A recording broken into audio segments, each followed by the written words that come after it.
प्रदर्शन के खिलाफ पलटवार किया और उन्होंने कहा कि कांग्रेस ने लोगों के खिलाफ धरना प्रदर्शन का नाटक किया है। इसके अलावा उन्होंने कहा कि राजस्थान विकास की गति पर बढ़ रहा है और इसके अलावा उन्होंने कानून व्यवस्था के सुदृढ़ को लेकर भी बात की। कांग्रेस के बारे में पूरी दुनिया जानती है, उनके साथ कितना दोगलापन किया इन्होंने, कितना अन्याय किया। उनको उनके अंतिम संस्कार के लिए राजघाट में जगह नहीं मिली, इनको नहीं दी, इन्होंने साफ मना कर दिया।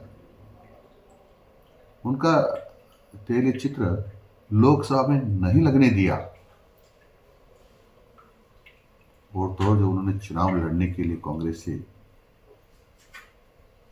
अपनी बात कही तो कांग्रेस ने मना कर दिया। परंतु सभी उस समय की तत्कालीन राजनीतिक पार्टियों के आग्रह पर कांग्रेस भी उस मीटिंग में शामिल हुई और सबने सहमति दी कि डॉक्टर अंबेडकर जी श्रेष्ठ आदमी हैं, इनको लोकसभा में भेजना चाहिए।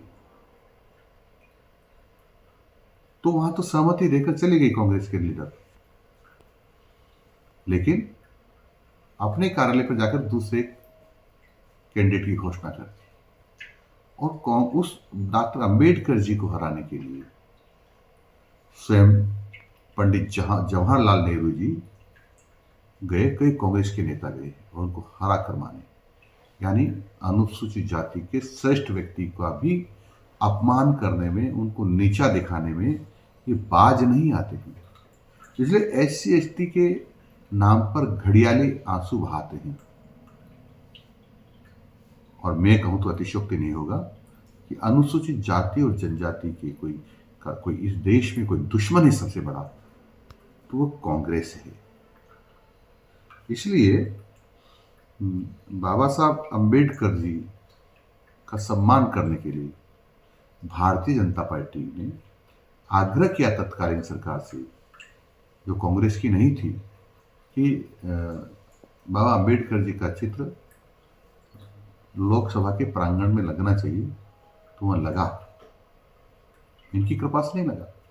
भारत रत्न बाबा अंबेडकर जी को कांग्रेस ने नहीं दिया, यानी बहुत अपमान किया है। श्रेष्ठ लोगों का अपमान करने में नहीं चुके, तो आपकी मेरी बिसात क्या है? आपको पता होगा, देश आजाद होने के बाद अनुसूचित जातियों की बस्तियों को गांव से दूर बसाया गया। राजस्थान में आज कांग्रेस के लोगों ने धरने प्रदर्शन का नाटक किया और उस नाटक में अपने ही नेताओं के खिलाफ छींटाकशी, टीका टिप्पणी करने का उनका जिस तरह का कार्यक्रम चला, लोग आज उनके धरने पर हंस रहे हैं। और उनकी बुद्धि कहाँ चली गई, पता नहीं क्या सोचते हैं वो लोग। उनको सोचना चाहिए था राजस्थान में विकास हो रहा है। राजस्थान के प्रदेश के मुख्यमंत्री पानी की समस्या का समाधान कर रहे हैं, लेकिन पानी की समस्या का समाधान होते ही उनकी नींद चली गई। उनको नींद नहीं आ रही कि राजस्थान विकास की गति पर बढ़ रहा है।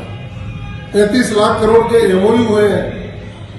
देशी और विदेशी निवेश राजस्थान में होगा, यहाँ के युवाओं को रोजगार मिलेगा, प्रदेश की आर्थिक समृद्धि होगी, बिजली की समस्या का समाधान होगा, यहाँ कानून व्यवस्था सुदृढ़ हुई है।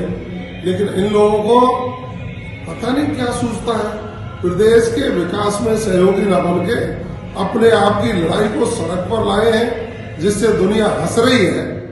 मैं ईश्वर से प्रार्थना करूंगा कि कांग्रेस के लोगों को सद्बुद्धि दे और भारतीय जनता पार्टी की प्रदेश की सरकार राजस्थान के विकास में जिस तरह से नया आयाम स्थापित कर रही है, इनको सद्बुद्धि मिले और ये भी सहयोगी बने, तो मेरे हिसाब से